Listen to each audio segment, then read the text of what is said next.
اور میں اپنے آپ کو پاک صاف نہیں کہتا، کیونکہ نفس امارہ انسان کو برائی ہی سکھاتا رہتا ہے، مگر یہ کہ میرا پروردگار رحم فرمائے۔ بے شک میرا پروردگار بخشنے والا ہے، مہربان ہے۔ اور بادشاہ نے حکم دیا کہ اسے میرے پاس لاؤ، میں اسے اپنا مصاحب خاص بناؤں گا۔ پھر جب ان سے گفتگو کی تو کہا کہ آج سے تم ہمارے ہاں صاحب منزلت ہو اور صاحب اعتبار ہو۔ یوسف نے کہا مجھے زرعی پیداوار پر مقرر کر دیجئے، کیونکہ میں حفاظت بھی کر سکتا ہوں اور اس کام سے واقف بھی ہوں۔ اس طرح ہم نے یوسف کو ملک مصر میں جگہ دی اور وہ اس ملک میں جہاں چاہتے تھے رہتے تھے۔ ہم اپنی رحمت جس پر چاہتے ہیں کرتے ہیں اور نیکوکاروں کے اجر کو ضائع نہیں کرتے، اور جو لوگ ایمان لائے اور ڈرتے رہے ان کے لیے آخرت کا اجر بہت بہتر ہے۔ اور یوسف کے بھائی کنعان سے مصر میں غلہ خریدنے کے لیے آئے تو یوسف کے پاس گئے، تو یوسف نے ان کو پہچان لیا اور وہ ان کو نہ پہچان سکے۔ اور جب یوسف نے ان کے لیے ان کا سامان تیار کر دیا تو کہا کہ پھر آنا تو جو باپ کی طرف سے تمہارا ایک اور بھائی ہے اسے بھی میرے پاس لیتے آنا۔ کیا تم نہیں دیکھتے کہ میں ناب بھی پوری پوری دیتا ہوں اور مہمانداری بھی خوب کرتا ہوں؟ اب اگر تم اسے میرے پاس نہ لاؤ گے تو نہ تمہیں میرے ہاں سے غلہ ملے گا اور نہ تم میرے پاس ہی آ سکو گے۔ انہوں نے کہا کہ ہم اس کے بارے میں اس کے والد کو پھسلائیں گے اور ہم یہ کام کر کے رہیں گے۔ اور یوسف نے اپنے خدام سے کہا کہ ان کا سرمایہ یعنی غلے کی قیمت ان کے سامان میں رکھ دو۔ عجب نہیں کہ جب یہ اپنے اہل و عیال میں جائیں تو اسے پہچان لیں، اور عجب نہیں کہ یہ پھر یہاں آئے۔ بس جب وہ اپنے والد کے پاس واپس گئے تو کہنے لگے کہ ابا ہمارے لیے غلے کی بندش کر دی گئی ہے، تو ہمارے ساتھ ہمارے بھائی کو بھیج دیجئے تاکہ ہم پھر غلہ لائیں اور ہم اس کے نگہبان ہیں۔ یعقوب نے کہا کہ میں اس کے بارے میں تمہارا اعتبار نہیں کرتا، مگر ویسا ہی جیسا پہلے اس کے بھائی کے بارے میں کیا تھا، سو اللہ ہی بہتر نگہبان ہے اور وہ سب سے زیادہ رحم کرنے والا ہے۔ اور جب انہوں نے اپنا اسباب کھولا تو دیکھا کہ ان کا سرمایہ واپس کر دیا گیا ہے۔ کہنے لگے ابا ہمیں اور کیا چاہیے؟ دیکھیے یہ ہماری پونجی بھی ہمیں واپس کر دی گئی ہے، اور ہم اپنے اہل و عیال کے لیے پھر غلہ لائیں گے اور اپنے بھائی کی نگہبانی کریں گے، اور ایک بار شتر زیادہ لائیں گے کہ یہ غلہ جو ہم لائے ہیں تھوڑا ہے۔ یعقوب نے کہا کہ جب تک تم اللہ کا عہد نہ دو کہ اس کو میرے پاس صحیح و سالم لے آؤ گے، میں اسے ہرگز تمہارے ساتھ نہیں بھیجنے کا، مگر یہ کہ تم گھیر لیے جاؤ یعنی بے بس ہو جاؤ تو مجبوری ہے۔ پس جب انہوں نے والد کو اپنا قول دیا تو یعقوب نے کہا کہ جو قول و قرار ہم کر رہے ہیں اس کا اللہ ضامن ہے، اور فرمایا کہ اے میرے بیٹو ایک ہی دروازے سے داخل نہ ہونا بلکہ جدا جدا دروازوں سے داخل ہونا، اور میں اللہ کی تقدیر کو تو تم سے روک نہیں سکتا، بے شک حکم اللہ ہی کا ہے، میں اسی پر بھروسہ رکھتا ہوں، اور اہل توکل کو اسی پر بھروسہ رکھنا چاہیے۔ اور جب وہ ان مقامات سے داخل ہوئے جہاں جہاں سے داخل ہونے کے لیے ان کے والد نے ان سے کہا تھا، تو وہ تدبیر اللہ کے حکم کو ذرا بھی ٹال نہیں سکتی تھی۔ ہاں وہ یعقوب کے دل کی خواہش تھی جو انہوں نے پوری کی تھی، اور بے شک وہ صاحب علم تھے، کیونکہ ہم نے ان کو علم سکھایا تھا، لیکن اکثر لوگ نہیں جانتے۔ اور جب وہ لوگ یوسف کے پاس پہنچے تو یوسف نے اپنے حقیقی بھائی کو اپنے پاس جگہ دی اور کہا کہ میں تمہارا بھائی ہوں، تو جو سلوک یہ ہمارے ساتھ کرتے رہے ہیں اس پر افسوس نہ کرنا۔ پھر جب ان کا اسباب تیار کر دیا تو اپنے بھائی کے تھیلے میں آپ خورا رکھ دیا۔ پھر جب وہ آبادی سے باہر نکل گئے تو ایک پکارنے والے نے آواز دی کہ قافلے والو تم تو چور ہو۔ وہ ان کی طرف متوجہ ہو کر کہنے لگے کہ تمہاری کیا چیز کھوئی گئی ہے؟ وہ بولے کہ بادشاہ کا کٹورا کھویا گیا ہے، اور جو شخص اس کو لے کے آئے اس کے لیے ایک بار شتر انعام، اور میں اس کا ضامن ہوں۔ وہ کہنے لگے کہ اللہ کی قسم تم کو معلوم ہے کہ ہم اس ملک میں اس لیے نہیں آئے کہ خرابی کریں اور نہ ہم چوری کیا کرتے ہیں۔ وہ بولے کہ اگر تم جھوٹے نکلے یعنی چوری ثابت ہوئی تو اس کی سزا کیا؟ انہوں نے کہا کہ اس کی سزا یہ کہ جس کے تھیلے میں وہ دستیاب ہو وہی اس کا بدل قرار دیا جائے، ہم ظالموں کو یہی سزا دیا کرتی ہیں۔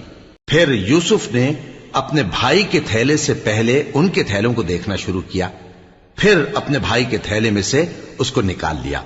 اس طرح ہم نے یوسف کے لیے تدبیر کی، ورنہ بادشاہ کے قانون کے مطابق وہ اپنے بھائی کو لے نہیں سکتے تھے مگر یہ کہ اللہ چاہے ہم جس کے چاہتے ہیں درجے بلند کرتے ہیں، اور ہر علم والے سے بڑھ کر ایک بڑا علم والا ہے۔ برادران یوسف نے کہا کہ اگر اس نے چوری کی ہو تو کچھ عجب نہیں کہ اس کے ایک بھائی نے بھی پہلے چوری کی تھی، مگر یوسف نے اس بات کو اپنے دل میں مخفی رکھا اور ان پر ظاہر نہ ہونے دیا، یعنی زیر لب کہا کہ تم بڑے برے ہو اور جو تم بیان کرتے ہو اللہ اسے خوب جانتا ہے۔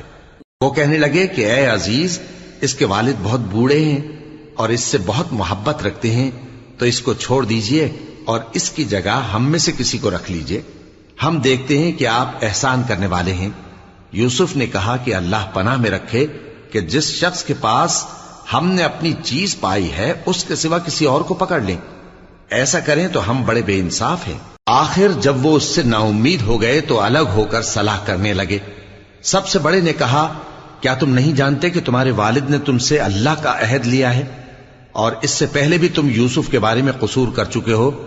تو جب تک والد صاحب مجھے اجازت نہ دیں میں تو اس جگہ سے ہلنے کا نہیں، یا اللہ میرے لیے کوئی فیصلہ کرے، اور وہ سب سے بہتر فیصلہ کرنے والا ہے۔ تم سب والد صاحب کے پاس واپس جاؤ اور کہو کہ ابا، آپ کے صاحبزادے نے وہاں جا کر چوری کی، اور ہم نے تو اپنی دانست کے مطابق آپ سے اس کے لے آنے کا عہد کیا تھا، مگر ہم غیب کی باتوں کے جاننے اور یاد رکھنے والے تو نہیں تھے، اور جس بستی میں ہم ٹھہرے تھے وہاں سے، یعنی اہل مصر سے، اور جس قافلے میں آئے ہیں اس سے دریافت کر لیجئے، اور ہم اس بیان میں بالکل سچے ہیں۔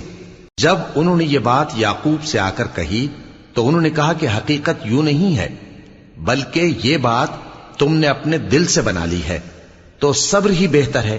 عجب نہیں کہ اللہ ان سب کو میرے پاس لے آئے، بے شک وہ علم والا ہے، حکمت والا ہے۔ اور ان کے پاس سے چلے گئے اور کہنے لگے کہ ہائے افسوس یوسف پر، ہائے افسوس، اور رنج و الم میں ان کی آنکھیں سفید ہو گئیں اور ان کا دل غم سے بھر رہا تھا۔ بیٹے کہنے لگے کہ واللہ آپ تو یوسف کو اسی طرح یاد ہی کرتے رہیں گے یہاں تک کہ آپ گھل جائیں گے یا جان ہی دے دیں گے۔ انہوں نے کہا کہ میں تو اپنے غم و اندوہ کا اظہار اللہ سے کرتا ہوں، اور اللہ کی طرف سے وہ باتیں جانتا ہوں جو تم نہیں جانتے۔ اے بیٹو، یوں کرو کہ ایک دفعہ پھر جاؤ اور یوسف اور اس کے بھائی کو تلاش کرو، اور اللہ کی رحمت سے نا امید نہ ہونا کہ اللہ کی رحمت سے تو کافر لوگ ہی نا امید ہوا کرتے ہیں۔ پھر جب وہ یوسف کے پاس گئے تو کہنے لگے کہ اے عزیز، ہمیں اور ہمارے اہل و عیال کو بڑی تکلیف ہو رہی ہے، اور ہم یہ تھوڑا سا سرمایہ لائے ہیں، آپ ہمیں اس کے عوض پورا غلہ دے دیجئے اور ہم پر خیرات کیجئے کہ اللہ خیرات کرنے والوں کو ثواب دیتا ہے۔ یوسف نے کہا، تمہیں معلوم ہے کہ جب تم نادانی میں پھنسے ہوئے تھے تو تم نے یوسف اور اس کے بھائی کے ساتھ کیا کیا تھا؟ وہ بولے، کیا واقعی تم ہی یوسف ہو؟ انہوں نے کہا، ہاں میں یوسف ہوں، اور بن یامین کی طرف اشارہ کر کے کہنے لگے، یہ میرا بھائی ہے، اللہ نے ہم پر بڑا احسان کیا ہے۔ جو شخص اللہ سے ڈرتا اور صبر کرتا ہے تو اللہ نیکوکاروں کا اجر ضائع نہیں کرتا۔ وہ بولے، اللہ کی قسم، اللہ نے تم کو ہم پر فضیلت بخشی ہے اور بے شک ہم خطاکار تھے۔ یوسف نے کہا کہ آج کے دن تم پر کوئی ملامت نہیں، اللہ تم کو معاف کرے، اور وہ سب سے بڑھ کر رحم کرنے والا ہے۔ یہ میرا کرتا لے جاؤ، پھر اسے والد صاحب کے منہ پر ڈال دینا تو وہ بینا ہو جائیں گے، اور اپنے تمام اہل و عیال کو میرے پاس لے آؤ۔ اور جب قافلہ مصر سے روانہ ہوا تو ان کے والد کہنے لگے کہ اگر مجھ کو یہ نہ کہو کہ بوڑھا بہک گیا ہے تو مجھے تو یوسف کی بو آ رہی ہے۔ وہ بولے کہ واللہ آپ اسی قدیم غلطی میں مبتلا ہیں۔ مگر جب خوشخبری دینے والا آپ پہنچا تو اس نے کرتا ان کے منہ پر ڈال دیا، سو وہ بینا ہو گئے، اور بیٹوں سے کہنے لگے، کیا میں نے تم سے نہیں کہا تھا کہ میں اللہ کی طرف سے وہ باتیں جانتا ہوں جو تم نہیں جانتے؟ بیٹوں نے کہا کہ ابا، ہمارے لیے ہمارے گناہ کی مغفرت مانگیے، بے شک ہم خطاکار تھے۔ فرمایا، میں اپنے پروردگار سے تمہارے لیے بخشش مانگوں گا، بے شک وہ بخشنے والا ہے، مہربان ہے۔ پھر جب یہ سب لوگ یوسف کے پاس پہنچے تو انہوں نے اپنے والدین کو اپنے پاس جگہ دی اور کہا، مصر میں داخل ہو جائیے، اللہ نے چاہا تو امن و امان سے رہیے گا۔ اور اپنے والدین کو تخت پر بٹھایا اور سب ان کے آگے سجدے میں گر پڑے۔ اور اس وقت یوسف نے کہا، ابا جان، یہ میرے اس خواب کی تعبیر ہے جو میں نے پہلے بچپن میں دیکھا تھا، میرے پروردگار نے اسے سچ کر دیا اور اس نے مجھ پر بہت سے احسان کیے ہیں کہ مجھ کو قید خانے سے نکالا، اور اس کے بعد کہ شیطان نے مجھ میں اور میرے بھائیوں میں فساد ڈال دیا تھا، آپ کو گاؤں سے یہاں لایا۔ بے شک میرا پروردگار جو چاہتا ہے تدبیر سے کرتا ہے، وہ علم والا ہے، حکمت والا ہے۔ جب یہ سب باتیں ہو لیں تو یوسف نے اللہ سے دعا کی کہ اے میرے پروردگار، تو نے مجھ کو حکومت سے نوازا اور خوابوں کی تعبیر کا علم بخشا۔ اے آسمانوں اور زمین کے پیدا کرنے والے، تو ہی دنیا اور آخرت میں میرا کارساز ہے۔ تو مجھے دنیا سے اپنی اطاعت کی حالت میں اٹھائیو اور آخرت میں اپنے نیک بندوں میں داخل کیجو۔ اے پیغمبر، یہ اخبار غیب میں سے ہیں جو ہم تمہاری طرف بھیجتے ہیں۔ اور جب برادران یوسف نے اپنی بات پر اتفاق کیا تھا اور وہ فریب کر رہے تھے تو تم ان کے پاس تو نہ تھے، اور بہت سے آدمی گو تم کتنی خواہش کرو ایمان لانے والے نہیں ہیں، اور تم ان سے اس خیر خواہی کا کچھ صلہ بھی تو نہیں مانگتے۔ یہ قرآن اور کچھ نہیں تمام جہانوں کے لیے نصیحت ہے، اور آسمان و زمین میں بہت سی نشانیاں ہیں جن پر سے یہ گزرتے ہیں اور ان کو نظر انداز کر دیتے ہیں، اور یہ اکثر اللہ پر ایمان نہیں رکھتے مگر اس کے ساتھ شرک بھی کرتے ہیں۔ تو کیا یہ اس بات سے بے خوف ہیں کہ ان پر اللہ کا عذاب نازل ہو کر ان کو ڈھانپ لے، یا ان پر ناگہاں قیامت آ جائے اور انہیں خبر بھی نہ ہو؟ کہہ دو میرا رستہ تو یہ ہے، میں اللہ کی طرف بلاتا ہوں سمجھ بوجھ کر، میں بھی لوگوں کو اللہ کی طرف بلاتا ہوں اور میرے پیراؤ بھی، اور اللہ پاک ہے اور میں شرک کرنے والوں میں سے نہیں ہوں۔ اور ہم نے تم سے پہلے بستیوں کے رہنے والوں میں سے مرد ہی بھیجے تھے جن کی طرف ہم وہی بھیجتے تھے۔ کیا ان لوگوں نے ملک میں سیر و سیاحت نہیں کی کہ دیکھ لیتے کہ جو لوگ ان سے پہلے تھے ان کا انجام کیا ہوا؟ اور متقیوں کے لیے آخرت کا گھر بہت اچھا ہے، کیا تم سمجھتے نہیں؟ یہاں تک کہ جب پیغمبر نا امید ہو گئے اور انہوں نے خیال کیا کہ اپنی نصرت کے بارے میں جو بات انہوں نے کہی تھی اس میں وہ سچے نہ نکلے، تو ان کے پاس ہماری مدد آ پہنچی، پھر جسے ہم نے چاہا بچا دیا، اور ہمارا عذاب اتر کر گناہگار لوگوں سے پھیرا نہیں کرتا۔ ان کے قصے میں عقل مندوں کے لیے عبرت ہے۔ یہ قرآن ایسی بات نہیں ہے جو اپنے دل سے بنائی گئی ہو، بلکہ جو کتابیں اس سے پہلے نازل ہوئی ہیں ان کی تصدیق کرنے والا ہے اور ہر چیز کی تفصیل کرنے والا، اور مومنوں کے لیے ہدایت اور رحمت ہے۔ شروع اللہ کا نام لے کر جو بڑا مہربان نہایت رحم والا ہے۔ الف لام میم را۔ اے نبی، یہ کتاب الہی کی آیتیں ہیں، اور جو کچھ تمہارے پروردگار کی طرف سے تم پر نازل ہوا ہے حق ہے، لیکن اکثر لوگ ایمان نہیں لاتے۔ اللہ وہی تو ہے جس نے ستونوں کے بغیر آسمان جیسا کہ تم دیکھتے ہو اتنے اونچے بنائے، پھر عرش پر جلوہ افروز ہوا اور سورج اور چاند کو کام میں لگا دیا، ہر ایک میعاد معین تک گردش کر رہا ہے۔ وہی دنیا کے کاموں کا انتظام کرتا ہے، اس طرح وہ اپنی آیتیں کھول کھول کر بیان کرتا ہے کہ تم اپنے پروردگار کے روبرو جانے کا یقین کرو۔ اور وہی ہے جس نے زمین کو پھیلایا اور اس میں پہاڑ اور دریا پیدا کیے اور ہر طرح کے میووں کی دو دو قسمیں بنائیں۔ وہی رات کو دن کا لباس پہناتا ہے، غور کرنے والوں کے لیے اس میں بہت سی نشانیاں ہیں۔ اور زمین میں کئی طرح کے قطعات ہیں ایک دوسرے سے ملے ہوئے، اور انگور کے باغ اور کھیتی اور کھجور کے درخت، بعض کی بہت سی شاخیں ہیں اور بعض کی اتنی نہیں ہوتی، باوجود کہ پانی سب کو ایک ہی ملتا ہے۔ اور ہم بعض میووں کو بعض پر لذت میں فضیلت دیتی ہیں، اور اس میں سمجھنے والوں کے لیے بہت سی نشانیاں ہیں۔ اگر تم عجیب بات سننی چاہو تو کافروں کا یہ کہنا عجیب ہے کہ جب ہم مر کر مٹی ہو جائیں گے تو کیا اثر نو پیدا ہوں گے؟ یہی لوگ ہیں جو اپنے پروردگار سے منکر ہوئے ہیں، اور یہی ہیں جن کی گردنوں میں طوق ہوں گے، اور یہی اہل دوزخ ہیں کہ ہمیشہ اس میں جلتے رہیں گے۔ اور یہ لوگ بھلائی سے پہلے تم سے برائی جلدی سے مانگتے ہیں، یعنی طالب عذاب ہیں، حالانکہ ان سے پہلے عذاب واقع ہو چکے ہیں۔ اور تمہارا پروردگار لوگوں کو باوجود ان کی بے انصافیوں کے معاف کرنے والا ہے، اور بے شک تمہارا پروردگار سخت عذاب دینے والا ہے۔ اور کافر لوگ کہتے ہیں کہ اس پیغمبر پر اس کے پروردگار کی طرف سے کوئی نشانی کیوں نازل نہیں ہوئی؟ اے نبی، تم تو صرف خبردار کرنے والے ہو، اور ہر ایک قوم کے لیے رہنما ہوا کرتا ہے۔ اللہ ہی اس بچے سے واقف ہے جو عورت کے پیٹ میں ہوتا ہے، اور وہی پیٹ کے سکڑنے اور بڑھنے سے بھی واقف ہے، اور ہر چیز کا اس کے ہاں ایک اندازہ مقرر ہے۔ وہ چھپی اور ظاہر چیزوں کا جاننے والا ہے، سب سے بزرگ ہے، عالی رتبہ ہے۔ کوئی تم میں سے چپکے سے بات کہے یا پکار کر، یا رات کو کہیں چھپ جائے یا دن کی روشنی میں کھلم کھلا چلے پھرے، اللہ کے نزدیک برابر ہے۔ اس کے آگے اور پیچھے اللہ کے چوکیدار ہیں جو اللہ کے حکم سے اس کی نگرانی کرتے ہیں۔ اللہ اس نعمت کو جو کسی قوم کو حاصل ہے نہیں بدلتا جب تک کہ وہ اپنی حالت کو نہ بدلے، اور جب اللہ کسی قوم کے ساتھ برائی کا ارادہ کرتا ہے تو وہ پھر نہیں سکتی، اور اللہ کے سوا ان کا کوئی مددگار نہیں ہوتا۔ وہی تو ہے جو تم کو ڈرانے اور امید دلانے کے لیے بجلی دکھاتا اور بھاری بھاری بادل پیدا کرتا ہے، اور رعد اور فرشتے سب اس کے خوف سے اس کی تسبیح و تحمید کرتے رہتے ہیں۔ اور وہی بجلیاں بھیجتا ہے، پھر جس پر چاہتا ہے گرا بھی دیتا ہے، جبکہ وہ اللہ کے بارے میں جھگڑتے ہیں، اور وہ بڑی قوت والا ہے۔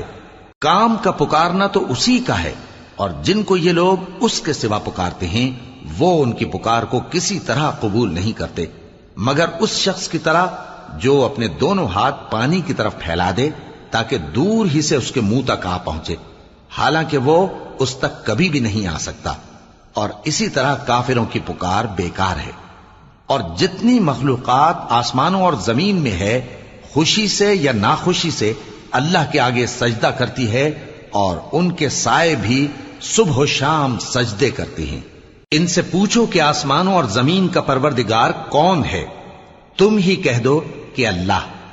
ان سے کہو کہ کیا تم نے اللہ کو چھوڑ کر ایسے لوگوں کو کارساز بنایا ہے جو خود اپنے نفع و نقصان کا بھی اختیار نہیں رکھتے؟ کہو کیا اندھا اور آنکھوں والا برابر ہیں، یا اندھیرا اور اجالا برابر ہو سکتا ہے؟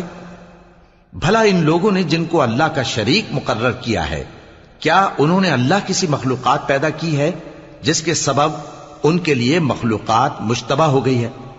کہہ دو کہ اللہ ہی ہر چیز کا پیدا کرنے والا ہے، اور وہ یکتا ہے، بڑا زبردست ہے۔ اسی نے آسمان سے مے برسایا، پھر اس سے اپنے اپنے اندازے کے مطابق نالے بہ نکلے، پھر پانی پر پھولا ہوا جھاگ آ گیا۔ اور جس چیز کو زیور یا کوئی اور سامان بنانے کے لیے آگ میں تپاتے ہیں اس میں بھی ایسا ہی جھاگ ہوتا ہے۔ اس طرح اللہ حق و باطل کی مثال بیان فرماتا ہے۔ سو جھاگ تو سوکھ کر زائل ہو جاتا ہے، اور پانی جو لوگوں کو فائدہ پہنچاتا ہے وہ زمین میں ٹھہرا رہتا ہے۔ اس طرح اللہ صحیح اور غلط کی مثالیں بیان فرماتا ہے تاکہ تم سمجھو۔ جن لوگوں نے اللہ کے حکم کو قبول کیا ان کی حالت بہت بہتر ہوگی، اور جنہوں نے اس کو قبول نہ کیا، اگر روئے زمین کے سب خزانے ان کے اختیار میں ہوں تو وہ سب کے سب اور ان کے ساتھ اتنے ہی اور نجات کے بدلے میں صرف کر ڈالیں، مگر نجات کہاں؟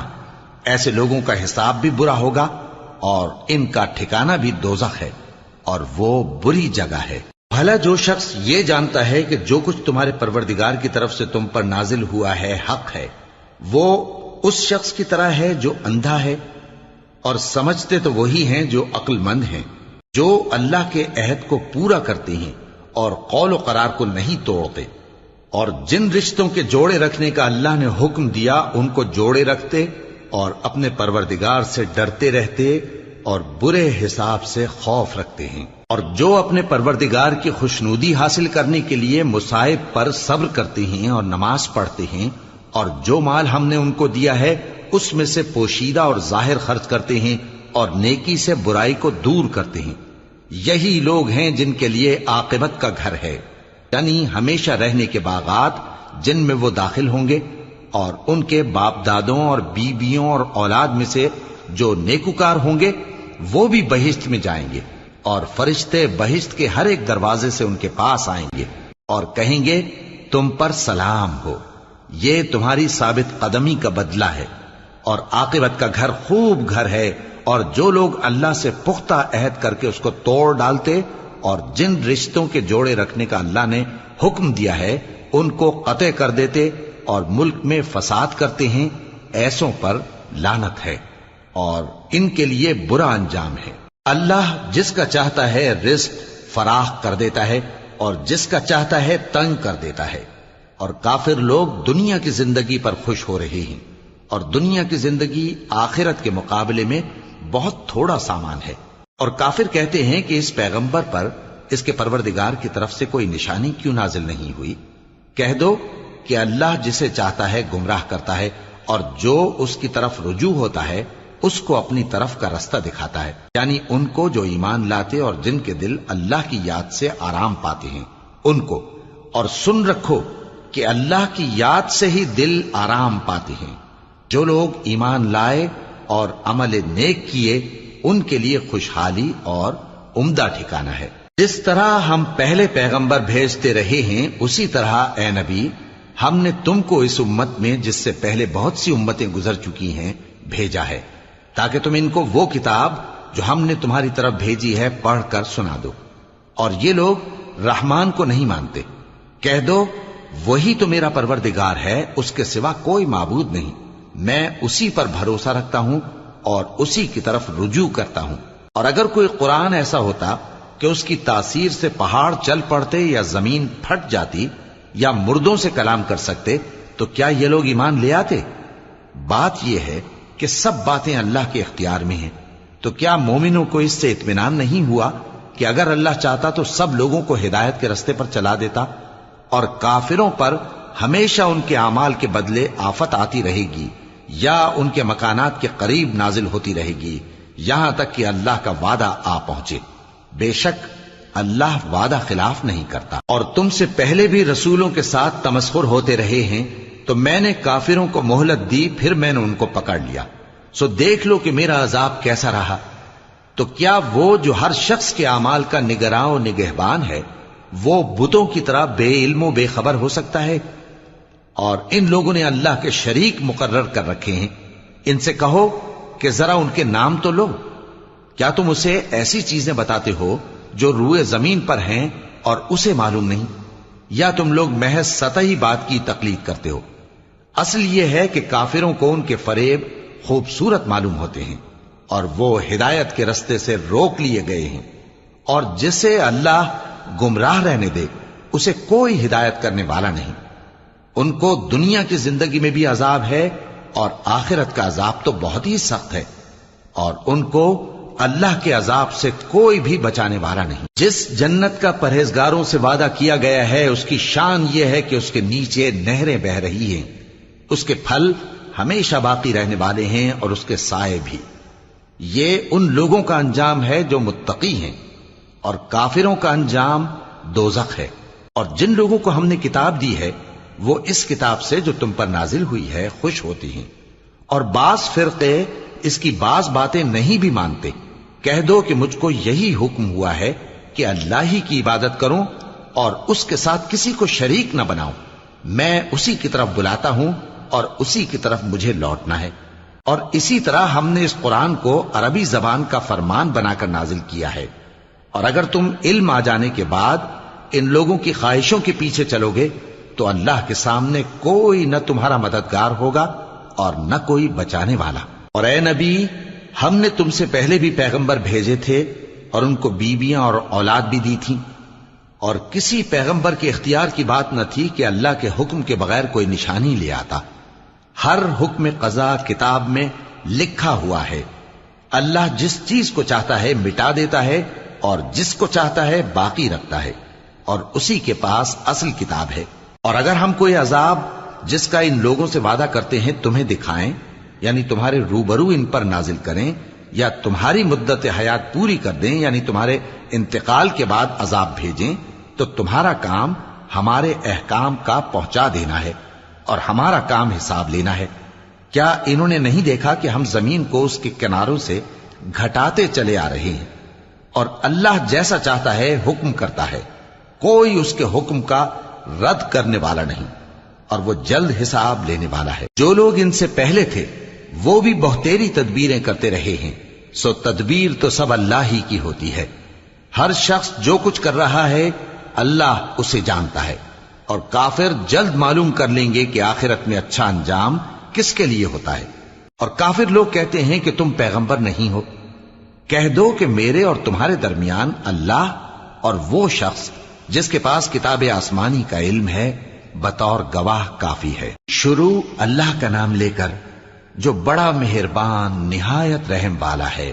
الف لام را، یہ ایک پر نور کتاب ہے، اس کو ہم نے تم پر اس لیے نازل کیا ہے کہ تم لوگوں کو اندھیروں سے نکال کر روشنی کی طرف لے جاؤ، یعنی ان کے پروردگار کے حکم سے عزت والے خوبیوں والے مالک کے راستے کی طرف، یعنی اس اللہ کے راستے کی طرف کہ جو کچھ آسمانوں اور زمین میں ہے سب اسی کا ہے، اور ان کافروں کے لیے عذاب شدید کی وجہ سے تباہی اور بربادی مقدر ہے، جو آخرت کے مقابلے میں دنیاوی زندگی کو پسند کرتے اور لوگوں کو اللہ کے راستے سے روکتے اور اس میں کجی چاہتے ہیں۔ یہ لوگ بڑے دور کی گمراہی میں ہیں، اور ہم نے کوئی پیغمبر نہیں بھیجا مگر وہ اپنی قوم کی زبان بولتا تھا تاکہ انہیں احکام الہی کھول کھول کر بتا دے۔ پھر اللہ جسے چاہتا ہے گمراہ رہنے دیتا ہے اور جسے چاہتا ہے ہدایت دیتا ہے، اور وہ غالب ہے، حکمت والا ہے۔ اور ہم نے موسیٰ کو اپنی نشانیاں دے کر بھیجا کہ اپنی قوم کو تاریکیوں سے نکال کر روشنی میں لے جاؤ اور ان کو اللہ کے دن یاد دلاؤ، اور اس میں ان لوگوں کے لیے جو صابر و شاکر ہیں نشانیاں ہیں۔ اور جب موسیٰ نے اپنی قوم سے کہا کہ اللہ نے جو تم پر مہربانیاں کی ہیں ان کو یاد کرو، جبکہ اس نے تم کو فرعون کی قوم سے رہائی بخشی، وہ لوگ تمہیں برے برے عذاب دیتے تھے اور تمہارے بیٹوں کو مار ڈالتے تھے اور تمہاری لڑکیوں کو زندہ رہنے دیتے تھے، اور اس میں تمہارے پروردگار کی طرف سے بڑی آزمائش تھی۔ اور جب تمہارے پروردگار نے تم کو آگاہ کیا کہ اگر شکر کرو گے تو میں تمہیں زیادہ دوں گا، اور اگر ناشکری کرو گے تو یاد رکھو کہ میرا عذاب بھی سخت ہے۔ اور موسیٰ نے صاف صاف کہہ دیا کہ اگر تم اور جتنے اور لوگ زمین میں ہیں سب کے سب ناشکری کرو تو بھی اللہ بے نیاز ہے، قابل تعریف ہے۔ بھلا تم کو ان لوگوں کے حالات کی خبر نہیں پہنچی جو تم سے پہلے تھے، یعنی نوح اور عاد اور سمود کی قوم اور جو ان کے بعد تھے، جن کا علم اللہ کے سوا کسی کو نہیں۔ جب ان کے پاس ان کے پیغمبر نشانیاں لے کر آئے تو انہوں نے اپنے ہاتھ ان کے منہوں پر رکھ دیے کہ خاموش رہو، اور کہنے لگے کہ ہم تو تمہاری رسالت کو تسلیم نہیں کرتے، اور جس چیز کی طرف تم ہمیں بلاتے ہو ہم کو اس میں بھاری شک ہے۔ ان کے پیغمبروں نے کہا، کیا تم کو اللہ کے بارے میں شک ہے جو آسمانوں اور زمین کا پیدا کرنے والا ہے؟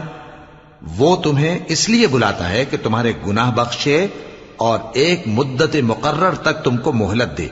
وہ بولے کہ تم تو ہمارے ہی جیسے آدمی ہو، تمہارا یہ منشا ہے کہ جن چیزوں کو ہمارے بڑے پوجتے رہے ہیں ان کے پوجنے سے تم ہمیں روک دو، تو اچھا کوئی کھلی دلیل لاؤ، یعنی معجزہ دکھاؤ۔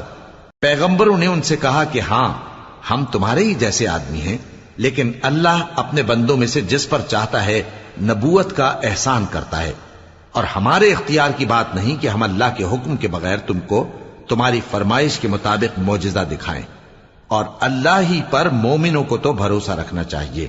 اور ہم کیوں اللہ پر بھروسہ نہ رکھیں حالانکہ اس نے ہم کو ہمارے دین کے سیدھے رستے بتائے ہیں، اور جو تکلیفیں تم ہم کو دیتے ہو اس پر ہم صبر کریں گے، اور اہل توکل کو تو اللہ ہی پر بھروسہ رکھنا چاہیے۔ اور جو کافر تھے انہوں نے اپنے پیغمبروں سے کہا کہ یا تو ہم تم کو اپنے ملک سے باہر نکال دیں گے یا تم ہمارے مذہب میں واپس آ جاؤ۔ بس ان کے پروردگار نے ان کی طرف وحی بھیجی کہ ہم ظالموں کو ہلاک کر دیں گے اور ان کے بعد تم کو اس زمین میں آباد کر دیں گے۔ یہ اس شخص کے لیے ہے جو قیامت کے روز میرے سامنے کھڑے ہونے سے ڈرے اور میرے عذاب سے خوف کرے۔ اور پیغمبروں نے اللہ سے فتح چاہی اور ہر سرکش ضدی نامراد رہ گیا۔ اس کے پیچھے دوزخ ہے اور اسے پیپ والا پانی پلایا جائے گا، وہ اس کو گھونٹ گھونٹ کر کے پیے گا اور گلے سے نہیں اتار سکے گا، اور ہر طرف سے اسے موت آ رہی ہوگی مگر وہ مرنے میں نہیں آئے گا، اور اس کے بعد سخت عذاب ہوگا۔ جن لوگوں نے اپنے پروردگار سے کفر کیا ان کے اعمال کی مثال راکھ کی سی ہے کہ آندھی کے دن اس پر زور کی ہوا چلے جو اسے اڑا لے جائے۔ اسی طرح جو کام وہ کرتے رہے ان پر ان کو کچھ قابو نہ ہوگا۔ یہی تو پرلے سرے کی گمراہی ہے۔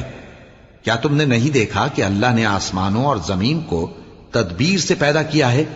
اگر وہ چاہے تو تم کو نابود کر دے اور تمہاری جگہ نئی مخلوق پیدا کر دے، اور یہ اللہ کو کچھ بھی مشکل نہیں۔ اور قیامت کے دن سب لوگ اللہ کے سامنے کھڑے ہوں گے تو غریب پیروکار بڑے بن بیٹھنے والوں سے کہیں گے کہ ہم تو تمہارے پیرو تھے، کیا تم اللہ کا کچھ عذاب ہم پر سے دفع کر سکتے ہو؟ وہ کہیں گے کہ اگر اللہ ہم کو ہدایت کرتا تو ہم تم کو ہدایت کرتے۔ اب ہم گھبراہٹ ظاہر کریں یا صبر کریں ہمارے حق میں برابر ہے، کوئی جگہ رہائی کی ہمارے لیے نہیں ہے۔ اور جب حساب کتاب کا کام فیصل ہو چکے گا تو شیطان کہے گا جو وعدہ اللہ نے تم سے کیا تھا وہ تو سچا تھا، اور جو وعدہ میں نے تم سے کیا تھا وہ جھوٹا تھا، اور میرا تم پر کسی طرح کا زور نہیں تھا۔ ہاں، میں نے تم کو گمراہی اور باطل کی طرف بلایا تو تم نے جلدی سے اور بے دلیل میرا کہنا مان لیا۔ تو آج مجھے ملامت نہ کرو، اپنے آپ ہی کو ملامت کرو۔ نہ میں تمہاری فریاد رسی کر سکتا ہوں اور نہ تم میری فریاد رسی کر سکتے ہو۔ میں اس بات سے انکار کرتا ہوں کہ تم پہلے مجھے شریک بناتے تھے۔ بے شک جو ظالم ہیں ان کے لیے درد دینے والا عذاب ہے۔ اور جو ایمان لائے اور عمل نیک کرتے رہے وہ بہشتوں میں داخل کیے جائیں گے جن کے نیچے نہریں بہ رہی ہیں۔ اپنے پروردگار کے حکم سے وہ ہمیشہ ان میں رہیں گے، وہاں وہ ہر ملاقات پر ایک دوسرے کو سلام کہیں گے۔ کیا تم نے نہیں دیکھا کہ اللہ نے کلمہ طیبہ کی کیسی مثال بیان فرمائی ہے؟ وہ ایسی ہے جیسے پاکیزہ درخت جس کی جڑ مضبوط ہو اور شاخیں آسمان میں پھیلی ہوں، وہ اپنے پروردگار کے حکم سے ہر موقع پر پھل لاتا ہو۔ اور اللہ لوگوں کے لیے مثالیں بیان فرماتا ہے تاکہ وہ نصیحت حاصل کریں۔ اور ناپاک بات یعنی غلط عقیدے کی مثال ناپاک درخت کی سی ہے کہ وہ زمین کے اوپر ہی سے اکھیڑ کر پھینک دیا جائے، اس کو ذرا بھی قرار و ثبات نہیں۔ اللہ مومنوں کے دلوں کو صحیح اور پکی بات سے دنیا کی زندگی میں بھی مضبوط رکھتا ہے اور آخرت میں بھی رکھے گا۔ اور اللہ بے انصافوں کو گمراہ کر دیتا ہے، اور اللہ جو چاہتا ہے کرتا ہے۔ کیا تم نے ان لوگوں کو نہیں دیکھا جنہوں نے اللہ کے احسان کو ناشکری سے بدل دیا اور اپنی قوم کو تباہی کے گھر میں لا اتارا، یعنی دوزخ میں، کہ سب ناشکرے اس میں داخل ہوں گے اور وہ برا ٹھکانہ ہے۔ اور ان لوگوں نے اللہ کے شریک مقرر کیے کہ لوگوں کو اس کے رستے سے گمراہ کریں۔ کہہ دو کہ چند روز فائدے اٹھا لو، آخر کار تم کو دوزخ کی طرف لوٹ کر جانا ہے۔ اے پیغمبر، میرے مومن بندوں سے کہہ دو کہ نماز پڑھا کریں، اور اس دن کے آنے سے پیشتر جس میں نہ اعمال کا سودا ہوگا اور نہ دوستی کام آئے گی، ہمارے دیے ہوئے مال میں سے پوشیدہ اور علانیہ خرچ کرتے رہیں۔ اللہ ہی تو ہے جس نے آسمانوں اور زمین کو پیدا کیا اور آسمان سے مے برسایا، پھر اس سے تمہارے کھانے کے لیے پھل پیدا کیے اور کشتیوں اور جہازوں کو تمہارے زیر فرمان کیا تاکہ وہ سمندر میں اس کے حکم سے چلیں، اور نہروں کو بھی تمہارے زیر فرمان کیا، اور سورج اور چاند کو تمہارے لیے کام میں لگا دیا کہ دونوں دن رات ایک ڈگر پر چل رہے ہیں، اور رات اور دن کو بھی تمہاری خاطر کام میں لگا دیا، اور جو کچھ تم نے مانگا سب میں سے تم کو عنایت کیا۔ اور اگر اللہ کے احسان گننے لگو تو شمار نہ کر سکو، مگر لوگ نعمتوں کا شکر نہیں کرتے۔ کچھ شک نہیں کہ انسان بڑا بے انصاف ہے، ناشکرا ہے۔ اور جب ابراہیم نے دعا کی کہ اے میرے پروردگار، اس شہر کو لوگوں کے لیے امن کی جگہ بنا دے، اور مجھے اور میری اولاد کو اس بات سے کہ بتوں کی پرستش کرنے لگیں بچائے رکھیو۔ اے پروردگار، انہوں نے بہت سے لوگوں کو گمراہ کیا ہے، سو جس شخص نے میرا کہا مانا وہ میرا ہے، اور جس نے میری نافرمانی کی تو بخشنے والا ہے، مہربان ہے۔ اے پروردگار، میں نے اپنی اولاد ایک وادی میں جہاں کھیتی نہیں، تیرے عزت و ادب والے گھر کے پاس لا بسائی ہے۔ اے پروردگار، تاکہ یہ نماز پڑھیں، سو تو لوگوں کے دلوں کو ایسا کر دے کہ ان کی طرف جھکے رہیں، اور ان کو میووں سے روزی دیتے رہنا تاکہ تیرا شکر کریں۔ اے پروردگار، جو بات ہم چھپاتے اور جو ظاہر کرتے ہیں تو سب جانتا ہے، اور اللہ سے کوئی چیز مخفی نہیں، نہ زمین میں نہ آسمان میں۔ اللہ کا شکر ہے جس نے مجھ کو بڑی عمر میں اسماعیل اور اسحاق بخشے، بے شک میرا پروردگار دعا سننے والا ہے۔ اے پروردگار، مجھ کو ایسی توفیق عنایت کر کہ نماز پڑھتا رہوں، اور میری اولاد کو بھی یہ توفیق بخش۔ اے پروردگار، میری دعا قبول فرما۔ اے پروردگار، حساب کتاب کے دن میری اور میرے ماں باپ کی اور مومنوں کی مغفرت کیجو۔ اور مومنوں، یہ نہ سمجھنا کہ یہ ظالم جو کام کر رہے ہیں اللہ ان سے بے خبر ہے۔ وہ ان کو اس دن تک مہلت دے رہا ہے جبکہ دہشت کے سبب آنکھیں پھٹی کی پھٹی رہ جائیں گی اور لوگ سر اٹھائے ہوئے میدان قیامت کی طرف دوڑ رہے ہوں گے۔ ان کی نگاہیں خود اپنی طرف لوٹ نہ سکیں گی اور ان کے دل مارے خوف کے ہوا ہو رہے ہوں گے۔ اور لوگوں کو اس دن سے آگاہ کر دو جب ان پر عذاب آ جائے گا۔ تب ظالم لوگ کہیں گے کہ اے ہمارے پروردگار، ہمیں تھوڑی سی مہلت عطا کر تاکہ ہم تیری دعوت توحید قبول کریں اور تیرے پیغمبروں کے پیچھے چلیں۔ تو جواب ملے گا، کیا تم پہلے قسمیں نہیں کھایا کرتے تھے کہ تم کو اس حال سے جس میں تم ہو زوال نہیں ہوگا؟ اور جو لوگ اپنے آپ پر ظلم کرتے تھے تم ان کے مکانوں میں رہتے تھے، اور تم پر ظاہر ہو چکا تھا کہ ہم نے ان لوگوں کے ساتھ کس طرح کا معاملہ کیا تھا، اور تمہارے سمجھانے کے لیے مثالیں بیان کر دی تھیں۔ اور انہوں نے بڑی بڑی تدبیریں کی، اور ان کی سب تدبیریں اللہ کے ہاں لکھی ہوئی ہیں۔ گو وہ تدبیریں ایسی غضب کی تھیں کہ ان سے پہاڑ بھی ٹل جائیں۔ تو ایسا خیال نہ کرنا کہ اللہ نے جو اپنے پیغمبروں سے وعدہ کیا ہے وہ اس کے خلاف کرے گا۔ بے شک اللہ زبردست ہے، بدلہ لینے والا ہے۔ جس دن یہ زمین دوسری ہی زمین بنا دی جائے گی اور آسمان بھی بدل دیے جائیں گے اور سب لوگ اللہ کے سامنے نکل کھڑے ہوں گے، جو یکتا ہے بڑا زبردست ہے۔ اور اس دن تم گناہگاروں کو دیکھو گے کہ زنجیروں میں جکڑے ہوئے ہیں، ان کے کرتے تارکول کے ہوں گے اور ان کے چہروں کو آگ لپٹ رہی ہوگی، یہ اس لیے کہ اللہ ہر شخص کو اس کے اعمال کا بدلہ دے۔ بے شک اللہ جلد حساب لینے والا ہے۔ یہ قرآن لوگوں کے نام اللہ کا پیغام ہے تاکہ ان کو اس سے ڈرایا جائے اور تاکہ وہ جان لیں کہ وہی اکیلا معبود ہے، اور تاکہ اہل عقل نصیحت حاصل کریں۔